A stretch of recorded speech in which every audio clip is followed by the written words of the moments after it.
Ladies and gentlemen, welcome back to another episode of the After Hours podcast. This week, I have the privilege of having another gentleman by the name of Nicky Lou. That's what I called you back in the day, Mr. Luisi. It's a pleasure to have you on here, man. And I know the last couple of years, I had initially met you at the restaurant that you owned a few years ago, and to rekindle our relationship and have you on here is a pleasure. So why don't you introduce yourself to the audience, and we'll get rocking and rolling, man. I got some great stuff I want to talk about. It's good to be back in your presence, I'll say, right? Good to be in your presence. We met a couple years back at the restaurant. The Roslyn Social. Roslyn Social, if you didn't know, if you weren't there. I'm sure you all were, whoever's Great listening to times. this. But yeah, we had a lot of fun. A lot of fun. Time went by. We stayed in touch, thank God. And now I have the pleasure to be on here with you and talk to you and be us our way through another day. No, of course, brother. No, I appreciate it, man. I just wanted to, I'll dive in real quick. I know we've talked about some stuff that, you've gone through in life, and I always like to talk about, not just the business aspect of things on the podcast. It's nice to talk about some challenges and some success that, people have gone through. And I know something just from, what we've talked about and what I've seen, I think on your social media and stuff, you were a big baseball player. Yeah. Growing up. And I think even last week or maybe 2 weeks ago, you threw the first pitch at, was it the Mets? City Field. At City Field. So, crazy. When did you get into baseball? Crazy story about my life. Baseball since I've been, probably 4 years old. It's been the base of everything that I've done, like business, school, because otherwise I wasn't going to school. It's the only thing that really kept me in line, right? Yeah, so like course. growing up as a kid, everybody's testing these things, like as you get through middle school, high school, whatever, you got drugs, alcohol being introduced.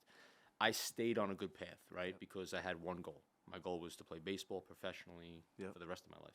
Of course. Did that goal come true? No, but it afforded me the discipline that I needed to kind of move forward in business and just regular life. Because without that schedule that was set for me and that routine that was set for me, especially in college. So they're tough on you, bro. So they're tough. So forget it. So I'm from Long Island, right? So I played ball at Holy Trinity High School. I was fortunate to have a great career. I was an All-American in high school. I had a blast playing baseball. I loved it. So again, one goal was to get drafted out of high school, go play professional. I never thought about college. Ended up, I went to St. John's University, and that's when, you're 17, 18 years old, so, your growth spurt, starts at that point as an adult. I didn't know shit. We thought we knew. We did. We thought we did. I was like, I'll just go in there, play baseball, it's easy. But, when you're playing in high school and let's say that you're the best player in the county, right? You now go to college. Forget it. Everybody on your team is the best player in the county. Yeah, and you're dealing with then as you people all move over the forward, country. if you're lucky enough to play professional baseball, everybody on that team was the best player on their college team. Right. So it just levels up every single time. But when I went to college,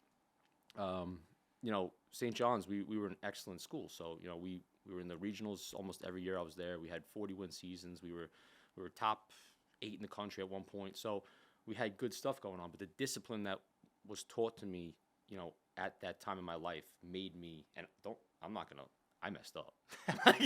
I'm not gonna lie. I had some moments where, I'll talk about it, right? So when I was a sophomore, I was, the season started and I was dealing, because I was a pitcher. So I was dealing, for the first 8 weeks of the season, I was 6-1, ERA was 1. I was rocking. So I decided, probably 3 months before that, if I was going to do good in baseball, I didn't have to go to class. So who needs to go to school, right, when you're doing good in sports? Yeah. So I learned the hard way Right. that wasn't the case. That's not so, the case. No, it wasn't the case. So what happened was I got kicked out of the school.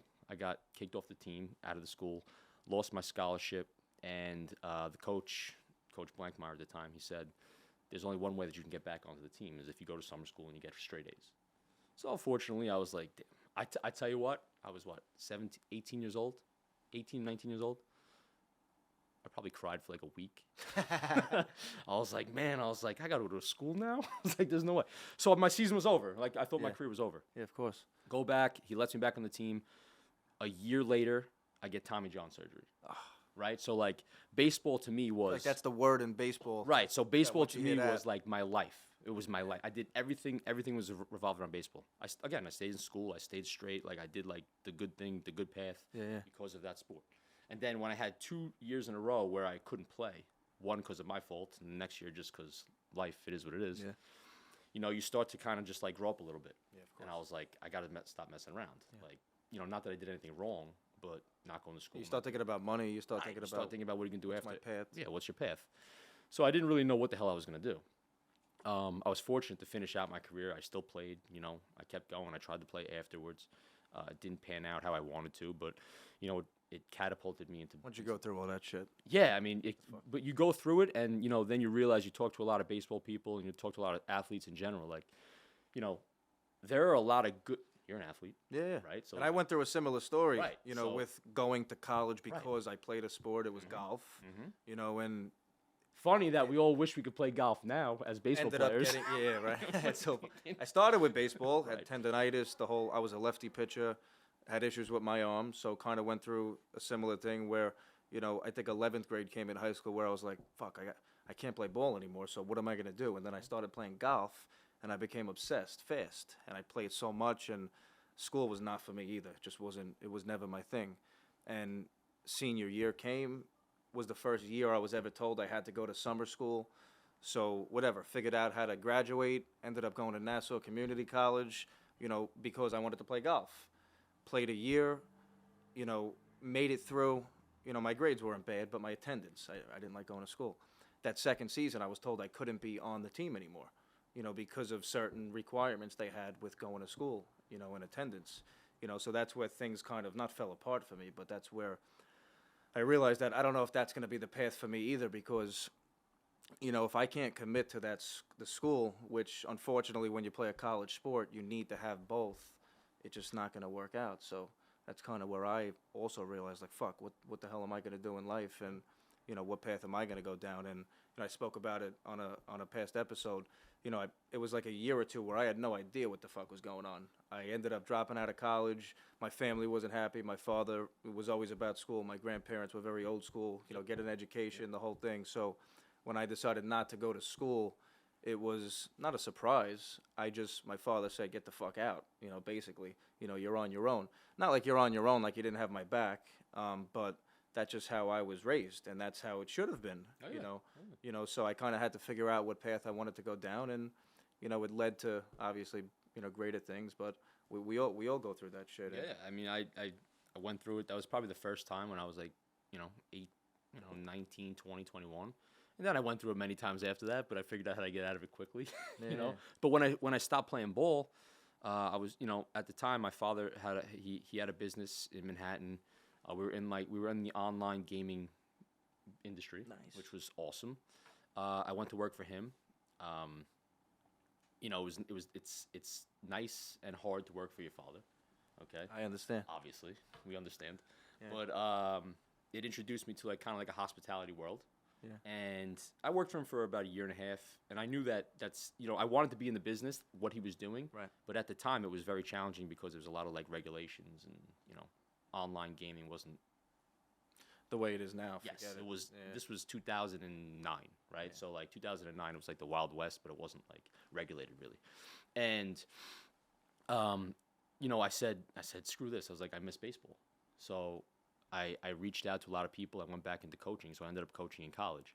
So I was a pitching coach in college after that, and I just wanted to stay involved in the game. So like coaching was the thing that kept me going, kept me involved. And little did I know that later on, coaching would be the thing that put me in business, where like that was my sticking point in business, where I was able to lead and coach people, right? So, you know, starting from baseball, that's where it all kind of like stemmed from. And I didn't realize at the time, but again, like my family's still involved in baseball. My brother's a coach in baseball. He coaches Holy Trinity High School. You know, we're just very involved in the sport and just athletics in general, but it's all because of where it came from with baseball, and then moving to coaching, and then just now in business, that's what I do. It's I coach and I lead people. No matter what it is, whether it's in sports and business and life, you know, being a leader and, you know, coaching people is, you either have that or you don't. So to have that quality, you know, And I've tried it in all different aspects. I was a personal trainer. I tried to do it that way, and then so the way I got into hospitality was that I was coaching baseball, and I was like, you know what? I was like, I miss wearing a suit every day. I love to hear that. I swear, People don't want to wear a suit. This is how I got into hospitality. It was 2012. This fucking generation doesn't want to wear a suit. I tell everybody, nice put a fucking suit on. So I don't care what, not to cut you off, I don't care what these people are doing. Whether you're in my business, any business, what if you're at Dunkin' Donuts grabbing a cup of coffee or at 7-Eleven or at a Starbucks? I don't care where you are, and you have a suit on, right? Or let's say you don't have a suit on, and you meet somebody, whether it's to buy a house, whether it's somebody who has a lot of money who you would want to be around in life. If you have a suit on, and now, I don't think it takes much to understand why I would say this. You know, if you have a suit on, I just feel like, in my opinion, your odds of that person paying a little bit more attention to you are that much higher because you have a suit on, because you look more presentable than the person that's not wearing a suit. Doesn't knock who you are as a person, and this is what I tell people, you know, but it's when it's least expected. It's when you have a suit on, and I could be walking through a random store that happens every week. Somebody says, wow, that's a really nice suit. That's a really nice color, green. Whatever it is, it makes you stand out. And it makes people say, wow, you know, what do you do for a living? And it starts conversation. And it could lead to the biggest opportunity that you've ever had in your entire life. So when people say, oh, I wear a suit to my meeting, or I'll only wear a suit for this event, that's ridiculous. Yes, you could be successful not wearing a suit, obviously, but if you're not successful and you don't wear a suit, in my opinion, and you're in a business where you're meeting people and you have to be presentable, you know, you're doing yourself an injustice, and you're leaving the guy that does wear a suit, a nice custom one like myself, you know, the opportunity to relate to that person more than you're going to. Yeah. You know, so that's a fact. I mean, there are things in the generations that, you know, are coming on that have been lost, right? So, like, you know, everybody used to wear a suit, no matter what it was. Like, it was just the suit world. Wear like, a suit to bed. Everybody wore a suit. You know, there are little things that we've lost. So, for example, like, there are a lot of times where, you know, if I'm reaching out to people that work for me, or, you know, people that I've worked with or I want to work with, like, I'll write a letter, right? So, like, that's gone. People don't do that shit, right? They'll send an email, right? No, write letters. But you write a letter, right? So it's a personal touch. My handwriting probably sucks a little bit now because everything is typed out. But, like, there are little things like that. And just getting back to wearing a suit, right? When I was playing ball, it all went back to, like, putting uniform on. So, like, this was like my uniform. Like, I was wearing a suit to the baseball field. If anybody in my office has a suit off, you're fired. Guy wears a suit to the ball field. So we used to always say, you know, look good, feel good, play good, and then. And if you can't play good, might as well look good. That's what I always learned in golf. And then Deion Sanders threw into there, if you look good, feel good, play good, you get paid good. So that was like always like kind of like the idea of, you know, where it came from. Look good, feel good, play good, you get paid good. That's right. I like that. You know, it doesn't always translate, but more of the time it does. Sounds good. Yeah, it sounds great. So there are just little things that have been lost, and you know, we kind of grew up similar, right? So, like, Italian family background, just old school morals and values. That's exactly. So, you know, a lot of those things that you know, even my dad does a lot of this stuff, and I always kind of go back, like, I got the handwriting stuff from him. Yeah. You know, he sent it to somebody, one of my best friends, you know, he sent a handwritten letter to him, you know, a sympathy letter of something that happened. But, like, now my friend who's extremely successful, he was my roommate in college, he was my second baseman at St. John's, you know, he handwrites letters to people, you know, and it stays in the family, we'll say. I love that. I'm gonna start handwriting letters. Start handwriting letters to all my pictures clients. Too. Here I am. I do. Here's my custom tailor. I like that. Here's a handwritten letter and a suit. It's a lot of, you know, it's a lot of good stuff. And again, getting back to, like, baseball, right? It all stemmed from there. Family stuff. Yeah, no, of course. Growing up, you know, just playing ball and just a lot of incredible things that you've done, bro. And that's why I love, you know, I always grew up myself, and I realized that I think more the last couple of years, you know, putting yourself around people, you know, that do things like you do, and like some of the things that the other people do that I do put myself around, you know, that pushes me, you know, to become a better person, to hear about some of that stuff. So that's really unbelievable, you know, to to talk about some of that stuff. Something else I really wanted to dive into because it was I'm assuming it was one of the biggest things that's ever happened in your life. I know it was a couple of years ago maybe where you gave a kidney to your father. Yes. And I'm sure you could speak, for days about that. I can't even imagine myself some of the feelings and, even when it had happened in the beginning, just to say, yes, I'll do something like that. I commend you for that. That's truly honorable, as a person. If you could maybe speak about that. Yeah, I mean, 100%. I mean, that's for sure. That's like, people ask me like, what's the biggest? Until you give a kidney to somebody, what's the there's biggest not much you could say in life, right? Like, what's the biggest accomplishment in your life? I'm like, I don't know. I gave a kidney, right? So, basically, what happened was, Rosin Social, we opened up in 2019. Yeah. Okay, and little did we know that the world was going to go crazy in 2020. So February 2020, before everything kind of shut down in this part of the world, my mom, she texted me one day and she was like, "Listen," she's like, "Dad needs a kidney. He's been on dialysis. He was on dialysis for a couple of years. So like, we all knew that shit was going on. Yeah, we all knew that something was going to lead to this. We were hoping that just because." We were reaching out to people. We were involved in charity. We were trying to give back and stuff like that. And eventually, somebody would just reaching out. Yeah. So hopefully that it would click. And it's not an easy thing for someone to either they pass away and they give a kidney or they're a living donor like myself. But we were hoping that was the path that was going to happen. Yeah, of course. It didn't, obviously. Well, it did eventually. But in February 2020, my mom was like, "Hey, listen," she's like, "Dad needs a kidney. We better find somebody, or you better figure it out." So I don't really know what happened at the time, to me at least, but in my head, I was just like, I'm good. Like, we're good. I got it. I didn't even know what I had to do. I just had no I had no clue. Your father, no matter so what. I didn't know. And, looking back at it, like, I didn't ask a question. I would have did it like the next day. But, being in the medical, understanding medical now, I had to go through like this long testing period, right? So they test you to make sure that your blood type matches, and they test you to make sure you have a chromosome match, and then they test your emotional, your mental health to make sure you can do it. They make sure that no one paid you. I'm like, paid me? I'm like, I wish, but is there to get paid? Yeah, right. So a month after that, obviously the world shut down. So I went to get tested, probably like 2 weeks before we all shut down, and then everything got pushed back, months. I got COVID, so none of the doctors, none of the medical staff knew if I could even go ahead and give an organ. So I kept myself in shape after that. Like, what they do is they make sure that you're like in literally the best shape of your life. So you got to be in the best shape of your life. You got to make sure that you're taking care of yourself mentally, physically, whatever it is, and then they'll okay you. So if you've ever been like scrutinized by people, doctors are the worst, right? Because they have all your tests, like they know what's in your body. You can't lie to a doctor. They're taking your blood, the stacking things on my head. So I'm sitting in a room. The doctor's like going down a clipboard of like all crap that's like good and bad, and he's like, "Do you still feel like you can do this?" I was like, "Yeah." I was like, "Let's rock," right? So that was in July, and in July, someone that we knew had passed away, and they were going to donate. They had my dad on the list of donating the kidney to him. And ends up that when they passed away, they had COVID. So I'm sitting there like, this is great. I'm like, you mean someone's going to donate a kidney? Like, I've been nobody knew. There was two people that knew about this. It was my sister and my mother. Yeah. I would not tell my dad because he was like, there's no fucking way I'm letting you donate it. You didn't tell your father that you were going to be the donor. Yeah, no shot. No shot. So in July, this whole thing happened. Someone passed away.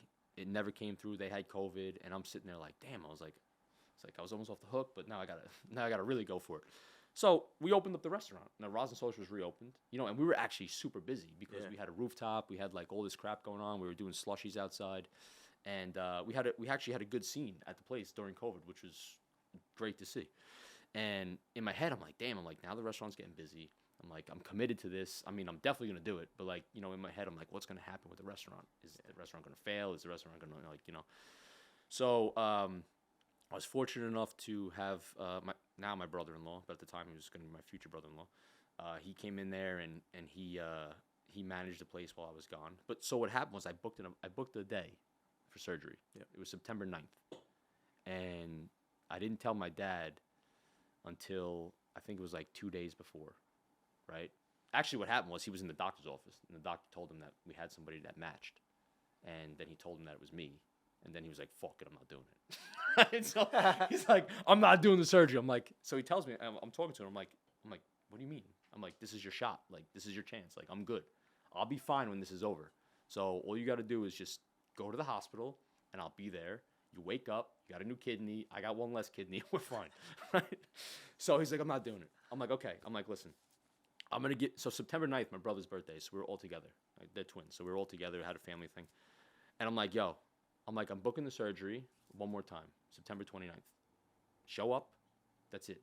Like, there's no questions. Do you want this thing to be over with? We're going to take care of it. I'm good. I got it." Since February when I found out, this was never an issue. So it's done. Finally showed up. So it's a good thing he listened to me. It was the first time in his life he actually listened to me. And yeah, it was like a super crazy experience. I mean, super emotional going into the surgery.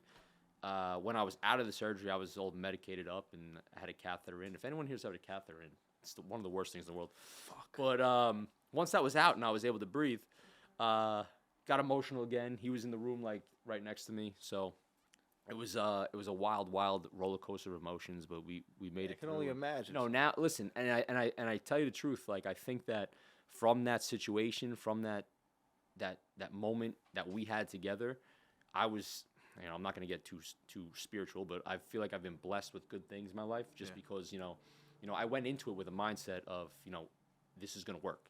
It wasn't like a negative thing to me. No. I was like, this is going to work. This is going to go through. There's nothing that's going to be wrong with this. When I come out on the other end, I'm going to be better for it. I made a commitment when I was in the hospital that I said I was going to run the marathon, the New York City Marathon, the next year for the Kidney Foundation, for people that donated, for living donors, and I did it. So like all those things and the restaurant, which Roslyn Social was packed.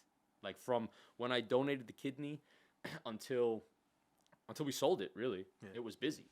It was rocking. So, I was blessed in that aspect with business-wise, and, I kind of took it to the next steps in my life. So, like, that's anytime that I have to go back to something, it's like that was a moment where, and I talk a lot about this, like, so I'll always talk about there are seasons in your life, right? So, like, you have good times, you have bad times, shit happens, it is what it is.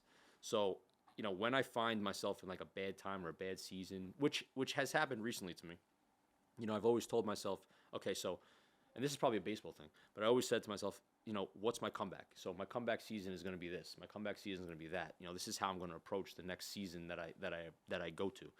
And the kidney was a start of a lot of positive movement in a lot of things, business, life, health, physical. Like I'm going to be 37 in a week. I've probably never been in better shape. I've definitely never been in better shape. I can't say the same. No, but I'm just saying, like, it's something that I committed to in my life where I was like, you know what? I was like, fuck it. I was like, you got one shot. You did some crazy shit already. Of course. Just keep going, And at the end of the day, I have my family. I have brothers, sister, nephew. My parents are around. I got a grandmother that's around. So, like, my family's here. That's it. Right? So, that's what's important to me. I don't have kids of my own yet, but eventually one day.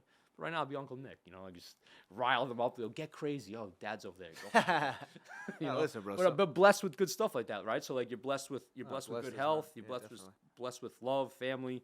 And that's what's important. I mean, that's an Italian thing. Of course. It should be for everybody, but it's an Italian thing. That's where it stemmed from. Yep. So.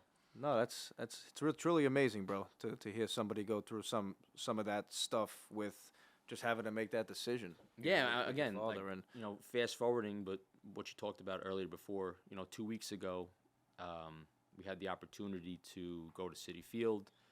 I got to throw out the first pitch of the Mets game, and my dad got to catch it. Yeah, it was Kidney Day, right? Yeah. So, like, it was National Kidney Foundation, so, I work with them. That's what I also wanted to talk about, No Let Up a little bit, and also the Kidney Foundation that, you're involved in. Yeah. Tell us a little bit about, how you're involved in. So No Let Up is a family company that we started 2004, right? So we always tried to give back. It was something that we've just it started as a mantra, I guess, at the baseball games. Like, you have the grandparents that don't speak the best English, and they start screaming. I think they wanted to say "Don't let up," but they said "No let up," so whatever, it worked. So we kind of took that and we made it like a little family motto, and we made it a business. We do a lot of charity stuff. We started out with cystic fibrosis, the Diabetes Foundation. We started doing events for them, and this is like back in 2004, 5, 6, 7. Amazing. And then it just kind of like moved on to other things. And when I had Roslyn Social, every Tuesday, I did like a No Let Up Tuesday where I would take 10% of whatever we made and I would donate it back to a charity, right? So that that's just kind of stuff that. And then obviously the Kidney Foundation, we piggybacked off that because that was something that I was involved in and my dad was involved in because of what we did. Yeah. Right. So that was easy, but they turned out to be great people. Now they're actually doing a huge event at the restaurant in the city where I am. So that's amazing. All good stuff. That's like kind of like coming full circle. The first pitch at Citi Field was like a super full circle moment for me because when I was playing baseball at St. John's in 2009, we played the first game at Citi Field before the Mets. Nice. Right. So I was on the field. We had it was awesome. So it was kind of like throughout the first pitch, in Citi Field 2009. Well, I didn't, but throughout the first pitch, Citi Field 2009. Throughout the first pitch, 2023. Like it's just a cool like kind of like. Of course. I wore my St. John's baseball jersey, so it was like, let's go. Yeah, that's amazing.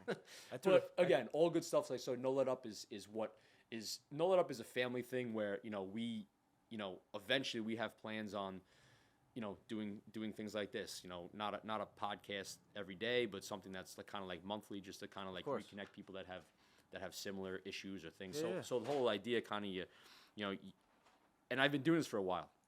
I did it at Roslyn Social. I picked one foundation or charity or whatever it was every month, and I kind of just geared towards that. Okay. Right. So you talk to people that have something going on in that area of their life and any challenges they overcame and what they were able to conquer and the goods, the bads, the ups and downs, and you just like focus on that for a month. Right. And then I moved on. So that's kind of like where we are with No Let Up, and we got good stuff coming on. So got a skills camp that we're gonna be doing. Nice. So you got a million things going on, bro. Well, listen, I'll tell you what. I think I'm busy. No. I have been. There's been periods in my life, right, where I've had nothing going on. Yeah.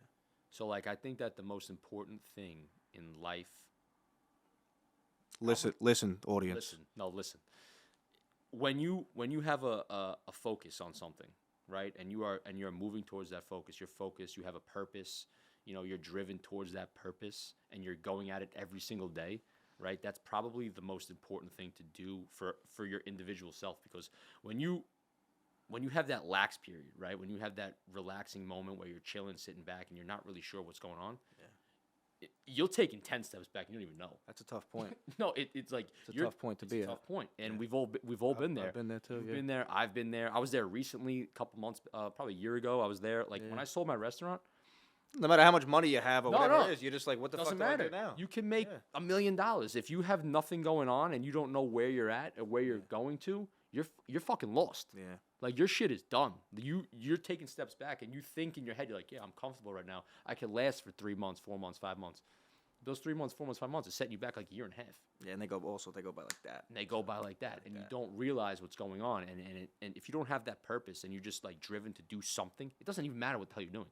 Yeah. Figure it out. Figure out a purpose. Figure out a focus, and just go at it. Because if you sit back there and don't do shit, you are bound to just fall back even further than you were before. And again, it doesn't matter how much money you made. Sold the restaurant, made money. Yeah, that's great. What are you going to do with it? It's like, what's next? What's next? What are you going to do with it? Next? And then there are certain people, obviously. I mean, it probably is an issue growing up in New York, but like you're always on the move, right? So like we're just always constant doing chase. Shit. We're always doing shit. And if we're not doing shit, we think we're okay, but we're really not okay. Yeah. I don't know if it's a man thing. I don't know want to turn this into a sexist thing, but like, it's an Italian thing. I have no idea. It's never enough. It's never enough. You never feel like you could get. Right. You got the apple, but I wanted the other one that was a little higher on the tree. I think that's just a natural feeling for anybody who is successful, wants to be successful. To have any of those qualities, that's something that has to come natural. It's a hard thing to go through because like subconsciously you're hitting it. You're like, all right, I'm in this moment right now where I did a really good thing, I got out of it, and I'm chilling. Yeah, we all go through shit like that. Even in my business, Oh, yeah. there's so many ups and downs. You're successful, you close loans, you make money, you help people, you help families, and then out of nowhere, all of a sudden, there's nothing. You go a month, 2, 3 months, whatever the number is, with nothing. What do I do next? What's next? And to be in a sales environment, and to be busy, then not be busy, to get told yes, to get told no, you have to be a different type of person. You have to have thick skin. Even some of the stuff we're talking about, you have to have thick skin, especially in this day and age. I thought my generation was bad, but these kids are so fucked. These younger kids growing up because, some of the focus I feel like nowadays, with this generation or even in the world is just so unrealistic to what people just need, in life to not just be successful, but just to have some sort of foundation to get ahead in life. I feel like, I don't know, I feel like things have changed so much even from when I've grown up. I was taught so old school, tough love, do things not on your own, but do things on your own, but I'm here to support you, and that's how I learned, and how I became what I am today. Not that I'm even close to where I want to be, I'm going to get there, but if I was taught and handed things and babied and, some of the things that I hear from, parents and children nowadays, I mean, I don't even know where I would be, Right. So to have a family and to come from a background where, we were taught, you have to kind of figure it out, on your own and do it your own way, but we're here to support you.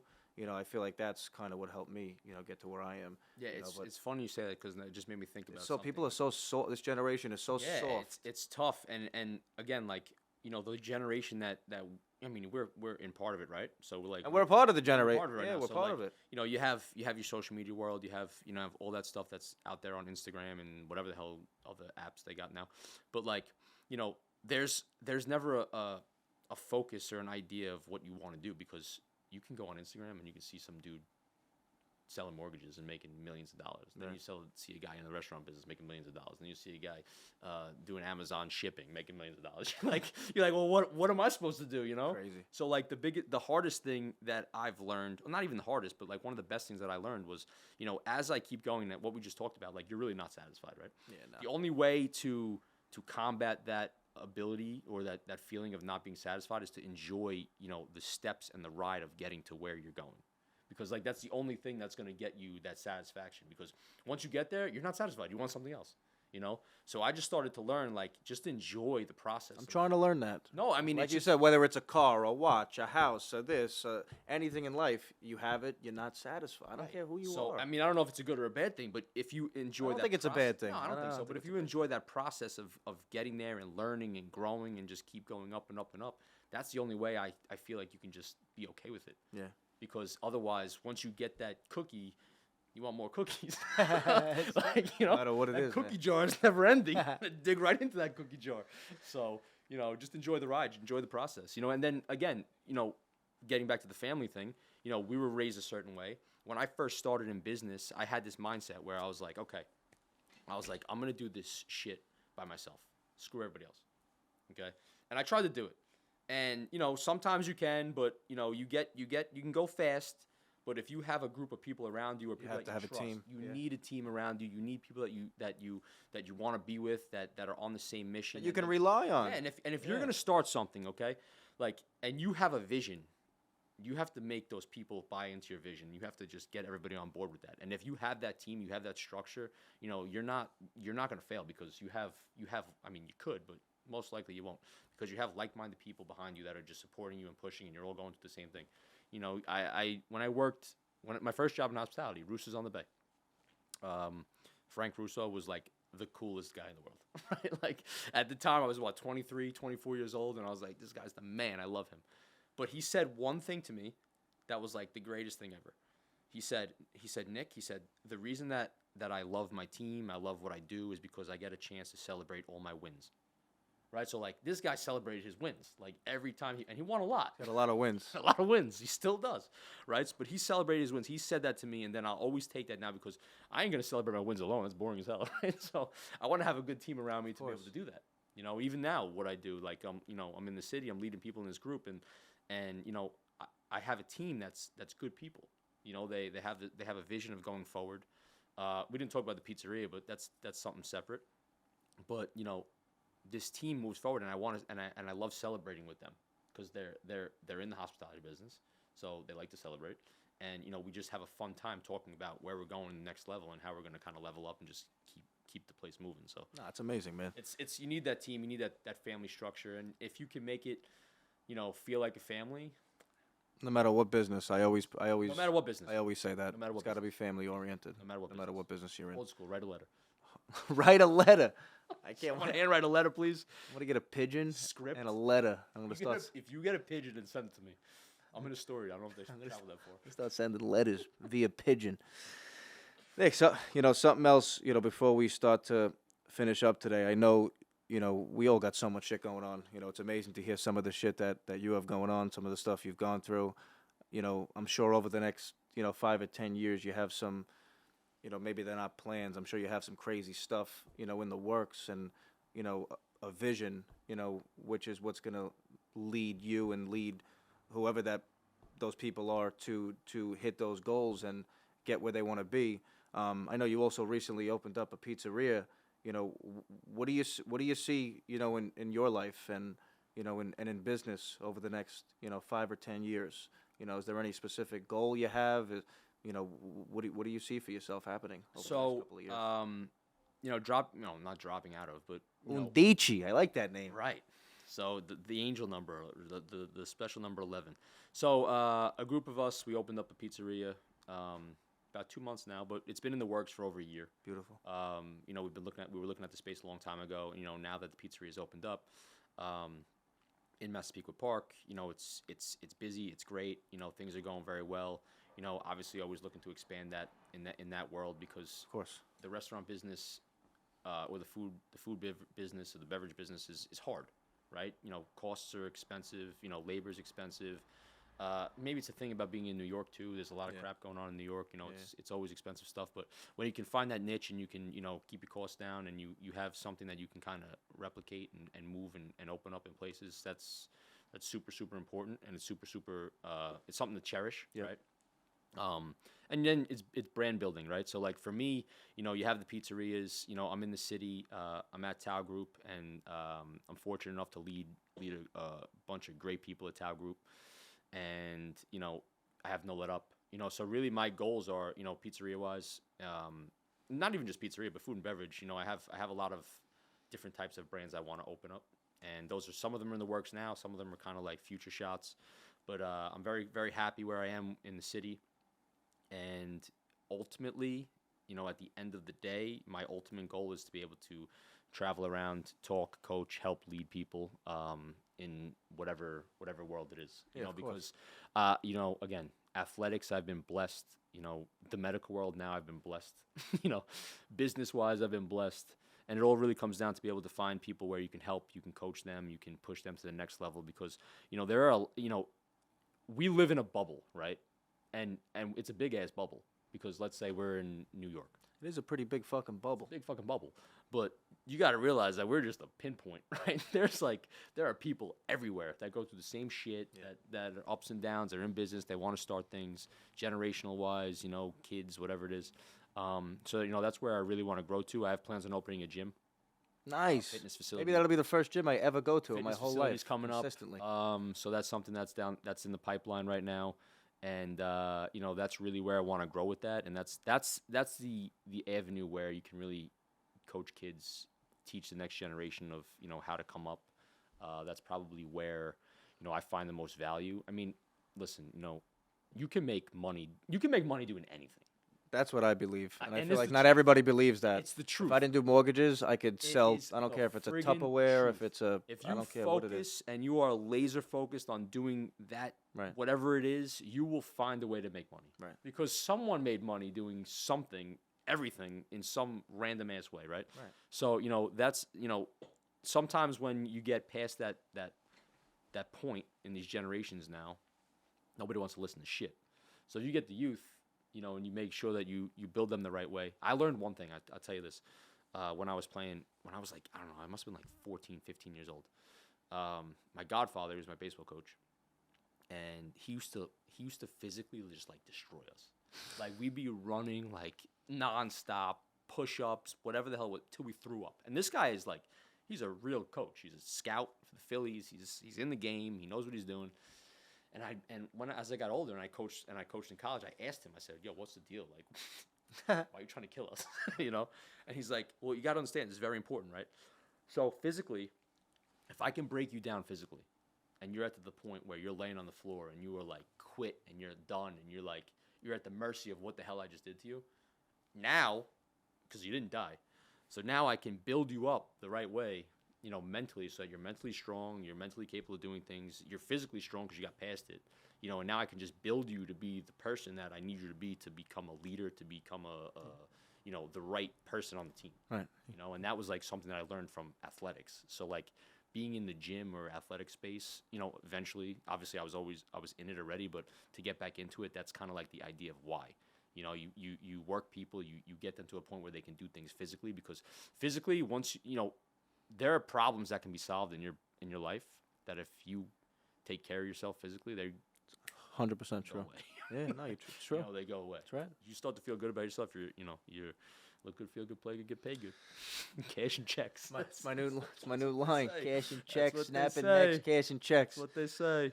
Listen, bro, I'm sure, one of the last, well, I shouldn't say last thing. There's a ton of things I want to keep talking about. We'll be here for days. Be it till next week. You haven't, how do you manage your work-life balance? That's kind of something else I wanted to dive into, because I feel like something nowadays that people speak about, you even see it on social media. A lot of these old school entrepreneurs or people that are successful, they say that you're not going to really have a work-life balance until you not really get where you want to be in life, but until you have that foundation and things can kind of run themselves. How would you ever expect to have a work-life balance? I don't have a work-life balance, and I understand that because I have certain goals, whether it's financially or anything in life. You can't possibly have a work-life balance. There's things that come up. There's things that you commit to that you might have to recommit elsewhere. Prioritizing. How do you deal with the work-life balance? With everything you have going on. For me, it's as simple as just enjoying and loving what you're doing, right? Yeah. So like, if you are committed to if you're all in on what you're doing, it's your life. That's everything revolved around. It's not work then. That's not work, right? So like, I take hospitality, okay? So hospitality, restaurant business, wherever it is, whatever you're doing, okay? That's my family. So like it's not work. It's not like you're not showing up. That is my family, right? So like, might have to come work at Tao. Come have a good time. It's a good time. It's a lot of fun. We're open late. So you have all these people that are even on holidays, right?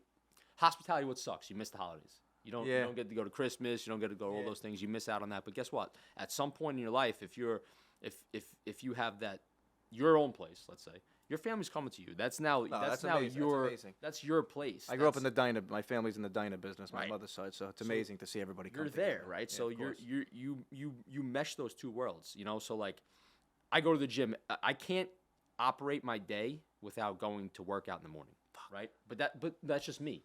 And I got that from St. John's. Don't embarrass me. No. I'm just saying that's my routine, right? So I found out a routine to me is extremely important. But the routine has to be followed up with real work. Otherwise, my routine was working out and then just like chilling on my couch. But that thing to me, that built into why I was in business. Like part of working out, that was my life, whatever, balance type thing. That's not true. Like I morphed that and meshed that into being a good leader of people. The reason that I can lead people or coach people or manage people is because I take care of myself. Yeah. And that's how I kind of morphed it in my head. My family's involved in the business now, which they never were. I was the first one in my family that got involved in hospitality.